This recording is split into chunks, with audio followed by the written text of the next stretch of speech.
Turn on the cameras and turn up the music. We're live in the room, so just stop what you're doing. The other side of the ring, let me show you how I do it. 1, 2, 360, this is how I view it. I go by wrestling flow, but the next stop, the legendary Hall of Fame voice of X-Pac. Hey everyone, welcome to another edition of Ask X-Pac. For lack of a better name anyways, like we're still calling it Ask X-Pac. And so once again, we have Emily and Nick Hausman from Wrestling Inc. Hey, how are you guys doing? Good. Feeling frisky. Good. Great. Feeling good? Oh, yeah. So Em, might as well get right into it, right? Yeah, let's get into it. Thank you all for sending in some fan questions. So the first question is from Joshua Ryan. Your wrestling style evolved over the years from more high-flying at the start to more technical as time progressed. So can you elaborate on the evolution of your style and how you experimented with different moves and finishes? Well, yeah. It's just like some of it had to do with, having injuries and once you start, piling up the injuries, your style adjusts, and that's part of it. But also, like, part of it too was just figuring out what gets the reactions, and what doesn't, and what fits, and what I can do with, with anyone. I didn't like to be, I didn't like to have all my stuff, I didn't like for my shit to be dependent on somebody else doing it right with me. Like if someone had to base you or then that's putting way too much on your opponent, for you to get over. So a lot of that was, just eliminating stuff that I didn't think got a great reaction. And that didn't work with the most amount of people that I was working with, I don't know if that made any sense, but was there? I have a follow up. But that would be: was there ever a move you thought would really work that when you did it wound up just not at all? Does anything come to mind? Say that again. There was some crazy noise. Oh, I was just saying: is there ever a move that you came up or wanted to do that you thought this is going to be great, this is really going to click, but then when you went and did it, just didn't resonate or didn't gel or what anything, just got left to the wayside? Not really. Okay. No, but I'm going to tell you one thing. So everyone, I'm known for beating, 1, 2, 3 Kid beats Razor Ramon with the moonsault, right? Yeah. Yeah. Except for I quit doing the moonsault almost immediately because I sucked at doing moonsault. You look at it, and I always, I had this fear of going straight backwards. If I turned a little bit, it was just this weird thing, man. And so instead of doing shitty moonsaults, I just quit doing them pretty quickly. Well, for the best. I'm like you. I can't do a backflip. I don't know what you, Emily, but I can. Yeah, I mean, I'm not very good at backflips, so just. And also, you don't want your signature stuff to be all shit that you could get hurt. You have a higher chance of getting hurt doing it. Can I ask you real quick? While we're talking crazy move, did you see the thing Casey Catanzaro did on NXT? That wild 1400 spin or something? Did you catch it? I haven't seen it, but I read something online about how she has this crazy new finisher. It's unlike anything I've ever seen, Sean. Go watch. Is it something that she can hit perfectly every time, or is it I that's mean, the problem. I mean, I'll be honest. It's not a long-term thing. She's not going to be 50 and hitting this thing, right? Okay. Yeah. It's something I think you pull out every so often, right? I would have another finisher and let people know you have the ability to do this. But that's why I was when I asked you about it, because when she hit it, she kind of lands after spinning all kinds of ways. Swirling, yeah. But her heels hit the ground first, and she kind of lays into them. I don't actually think the impact of the move looked that great for as cool as the Yeah, see, I'm not a fan then. Okay. But again, I don't like. That's the thing. I don't like making shit all fancy just for the sake of being fancy. Yeah, because in my opinion, when you watch it, and it's a really cool thing, and I mean, it's it's entertainment, but she's not landing on her opponent. Mm-hmm. She's kind of hitting before and rolling in to the person to make contact, because that's the only safe way you could do that. You know, there's no other way. So, yeah. So like, and yeah, so some of it had to do with like, you know, just nagging injuries and then a lot of it, like I was just saying, like, you know, you've got to figure out what works with the most amount of people, and you have to get your signature shit over. You know, like you pick about four moves, like you could tell Bret what all Bret Hart's signature stuff is, right? Like he has the nice crisp leg drop, and like I could tell you his comeback, shoot the guy in, gut punch, Russian leg sweep, side backbreaker, go to the second, drop the forearm, the Cowboy Bob Orton Jr. forearm. Yeah. Yeah. And he would always throw a small package in there too, just in the middle of his comeback. It's crazy. But yeah, so I don't know why I got all off into that. Well, sorry, go ahead, Emily. Yeah. Is there anyone that you like talked to and that helped you kind of craft, like when you had an injury, what you would do next, and like, you know, that process? No, not really. That's kind of like, you know, those are just things I always worked out in my own head. I don't remember ever like having a conversation with anybody like help me with that. I thought an interesting point you made when we were doing the European title discussion with D'Lo was how the European title division is like WCW's cruiserweight division, but with logic. And so, like, right. were you boom? But when you went from WWF to WCW, you know, did you have to all of a sudden change it up and start doing a lot more stuff when you were working those cruiserweight matches because that's how it was, or did you fight? Not really. No. I mean, I was like when I was working those cruiserweight matches, I was doing my style.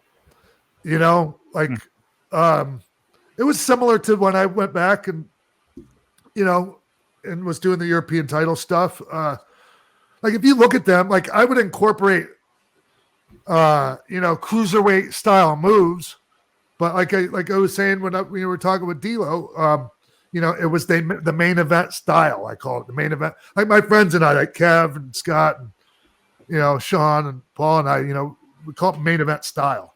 Okay, got it. Yeah, okay.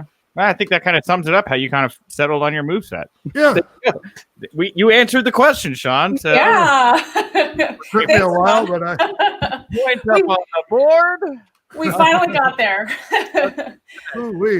Oh, so speaking of like appearances, the next question is from Josh. And he asks, you've recently dabbled in small appearances on TV and film over like recent times. Are you planning to continue this? And is there anything fans can keep an eye out for? Yeah, actually. I guess somebody like whoever, Josh probably seen my little scene that I did in Glenn Danzig's Veronica, which like, I had a fun time doing it. Sean Kanan, he played Mike Barnes in Karate Kid 3. He's the one that like I do the scene with in Veronica. I had a great time working with him, actually. I think he's going to show up in the season 4 of Cobra Kai, but that's neither here nor there.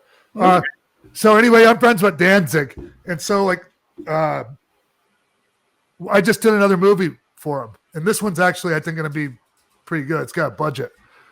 I mean, it's called Death Rider and the House of Vampires. And you know Devon Sawa?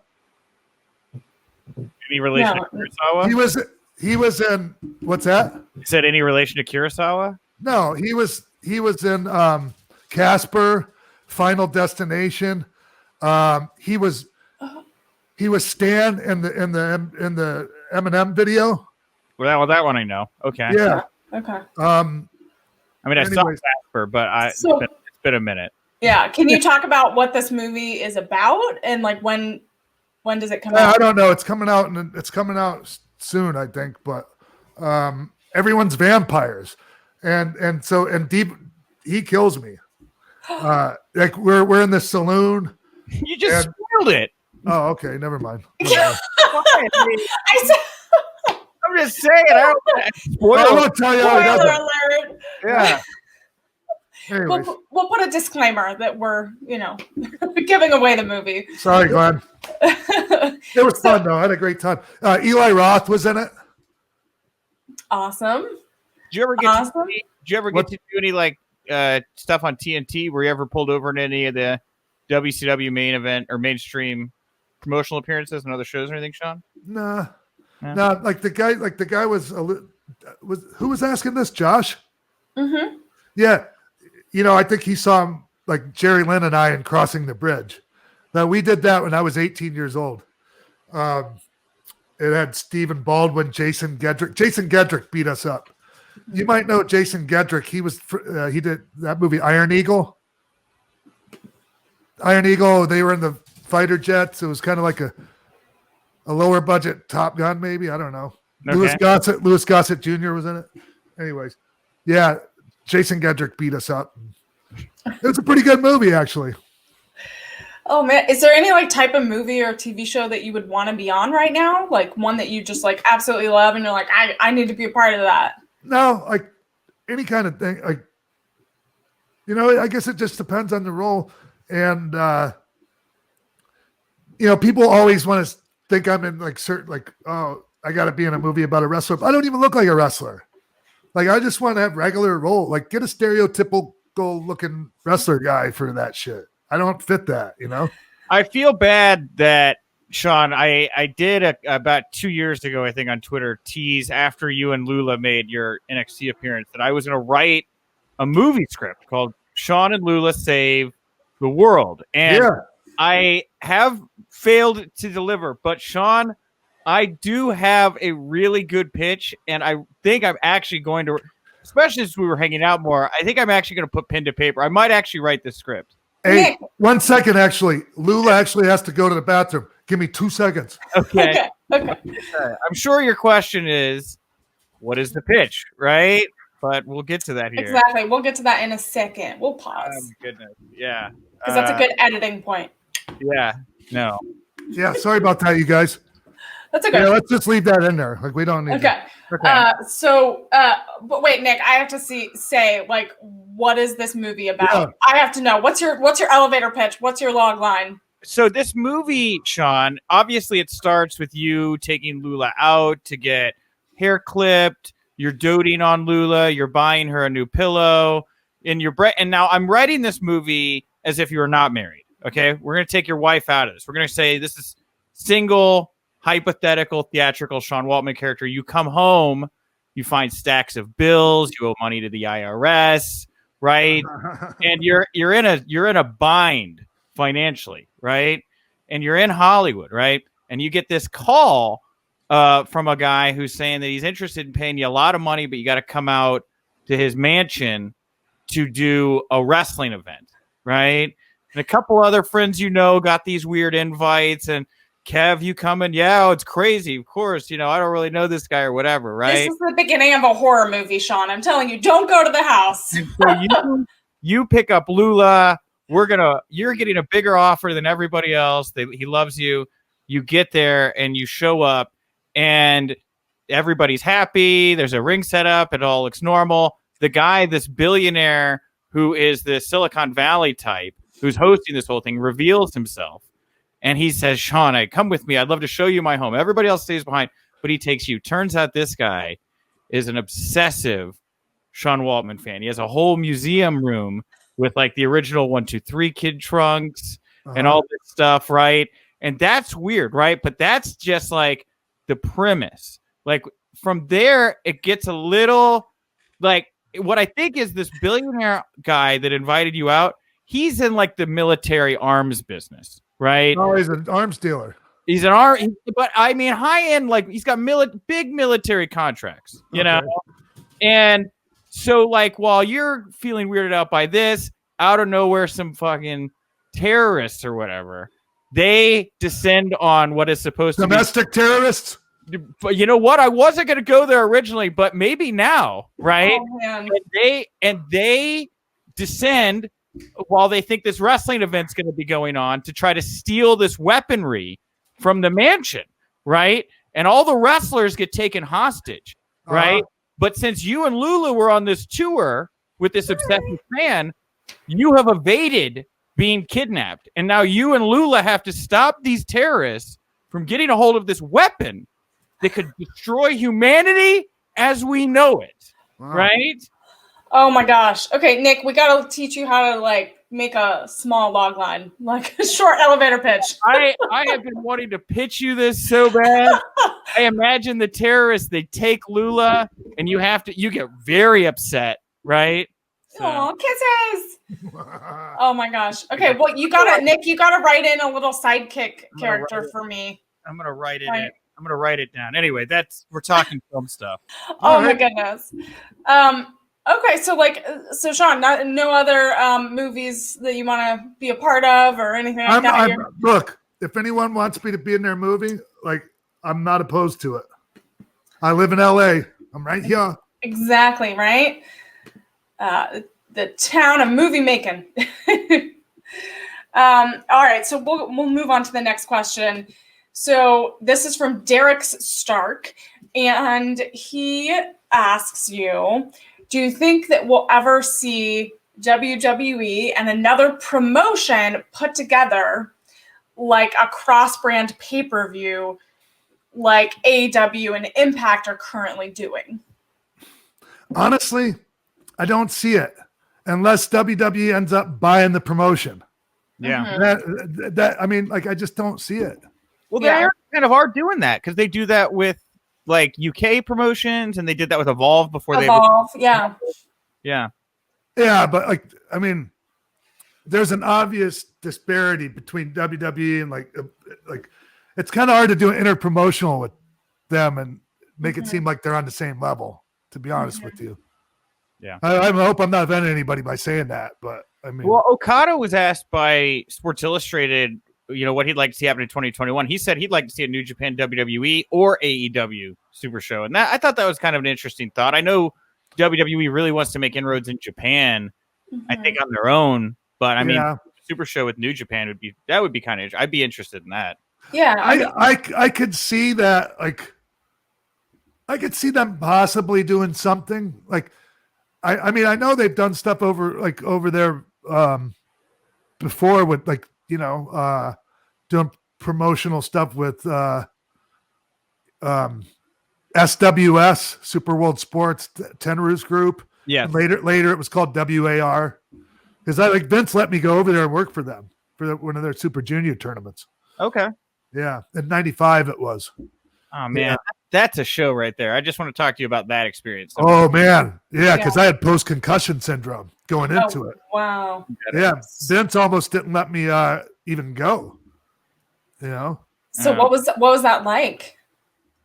Oh, it sucked. Like, I had a match. My first match was with Negro Casas. I beat Negro Casas, and then in the second round, I lost to Gato.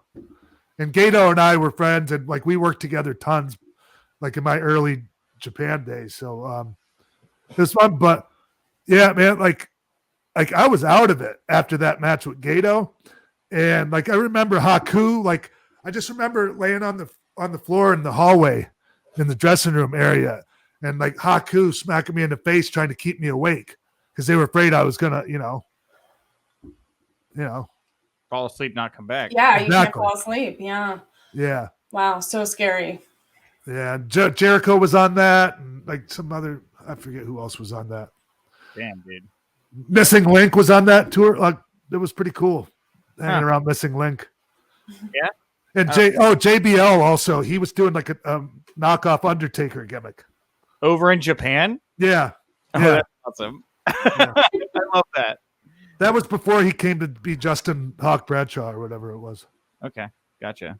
But yeah, I knew John from when he very first started training. Like I used to go out to Brad Rangan's camp and work out with those guys when John first started. Anyways, I didn't mean to get off on, how I am. No worries. Yeah, I love good. I love stories from Japan. So I didn't even know that little period existed in '95. That's pretty cool. So. Yeah. Yeah, no, this is great. So speaking of kind of going down memory lane, From Scott, we have his question. Can you share memories or stories of tagging with Sid towards the end of your WWF run and as a villain in the $1 Million Corporation? Oh yeah. Sid and I were gonna be the tag champs, actually. And then something happened with Sid, people joke about, must be softball season, but who the hell knows? Like, Sid was his own guy. He did his own thing, man. I ain't hating on Sid. I loved tagging with him. I freaking loved it. It was fun. Like, I got to hide behind, Sid, like they would say, "Oh, Sid and Kid," and I'd go, "It's Kid and Sid," shit like that. Because Sid was a huge star. Like, yes. Yeah. That's why I was really happy to be teaming with him. Like, I didn't care if he didn't take one bump in the match and I took all of them. Like, I just loved teaming with Sid. Yeah. And remember we had a really good match with at one of the In Your Houses. I think it was Sid and I versus Razor Ramon and Marty Jannetty. That sounds right. Yeah. Yep. Yeah, because it's crazy. I just watched Rumble 92 the other day, and he was in that bout. And, dude, him and Hogan, like, they all just felt like gigantic stars, Mm-hmm. Well, so, like, I remember when I finally turned on Scott, like, Scott and Sid were having I don't know if it was an IC title match. I don't remember that part, but I was the special ref. And, I screwed Scott over. And then I remember we were in Canada because you know how DiBiase used to stick the $100 bills at people's mouths? Sure. He didn't have any $100 bills. Like, so he stuck like a $3 bill Canadian or $2 bill Canadian in freaking Scott's mouth. And I went and ripped it out of his mouth real quick before the cameras got a good glimpse. Well, good. That's awesome. But yeah. Do you have any other like favorite matches? Because no, because it didn't last that long, to be honest with you. And I think I've said it enough already. I love teaming with Sid. Yeah, Sid, if you hear this, I freaking love teaming with you. Oh, I love it. So, I guess we'll get to figure here for you, Sean. Oh, Nick, are you? Oh, there you go. It's like I said. Nick has everything, right? You have all the figures, right? Yeah. I have a lot of things. I have a lot of wrestling things in one room, that's for sure. Nick, my mom just sent me 4 tubs full of all my old merch and like figures, and there was even a loose 1, 2, 3 Kid Hasbro doll that even loose is like $700-800. Oh shit! Yeah, no kidding. Man. Yeah. Oh man, we're gonna have to like go through all that, kind of check it all out, see what's in there. Yeah, there's a lot of shit in there. But, all right. So like the next question is because we've talked a lot before on previous episodes about your last run and kind of having some more matches in you. So from Sean Wolf, we have his question, which is if you had one last run, are you going to target the IC title? And what are your thoughts on that? Okay. Truth is, besides like the big one, like the IC title eluded me my career. Like I had a good spot, and like I even made more money than the IC title slot. Most of my like second run. So like I wasn't complaining, but it still would have been nice to have. But like if I go back and do anything, I just don't feel like I don't want to suck up all the oxygen in the IC title scene. You know what I mean? Like I want to go there and like try to help, do what somebody like me's supposed to do when they come back. Try to elevate somebody else, Yeah.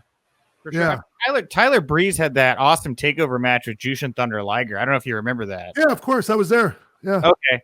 Dude, I could see you doing business like that. Sure. Not just once, Yeah. Yeah, but like, I mean, I don't want to be that guy. There's fucking old guys coming back, sucking up all the oxygen out of the room. And you know, the part-timer, because I get it, man. I get it.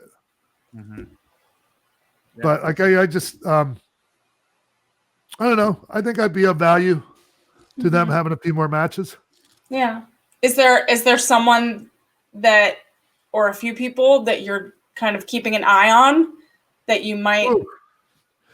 It depends on how I feel after I have my, like, you know, after I recover from my surgery and everything. Like, because I can have people in mind.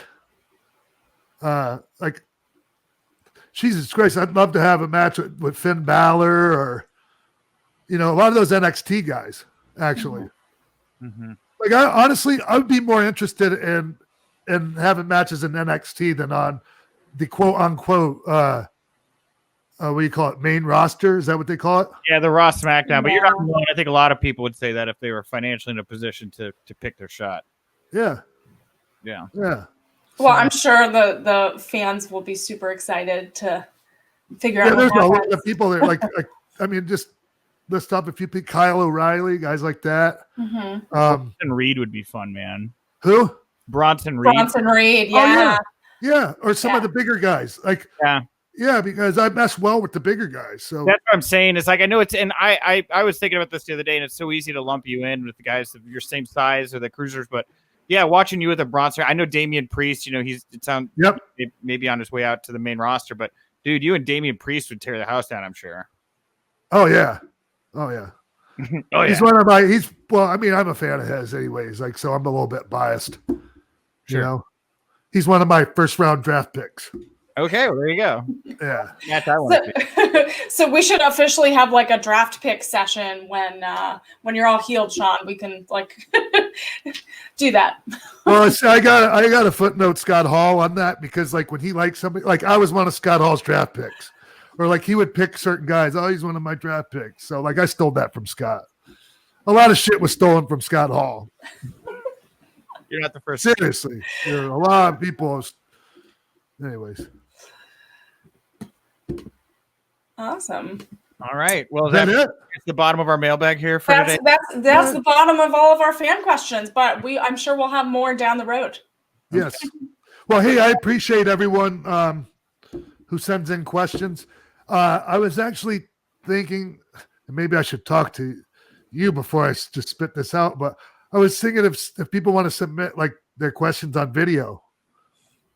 Yeah, they can. I would think. What's that? They should tweet the show. I would think that'd be something like that. Yeah, you can tag us on Twitter, and we'll see it, and so send videos. You know, that's fine.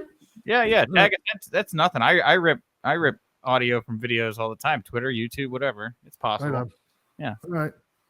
All right, everyone. Well, hey, like I said, thank you for sending questions. And if we didn't get to your question this time, hopefully we will on the next one. So until next time, thank you so much. Thank you, Nick M. Yeah. Good night, everyone.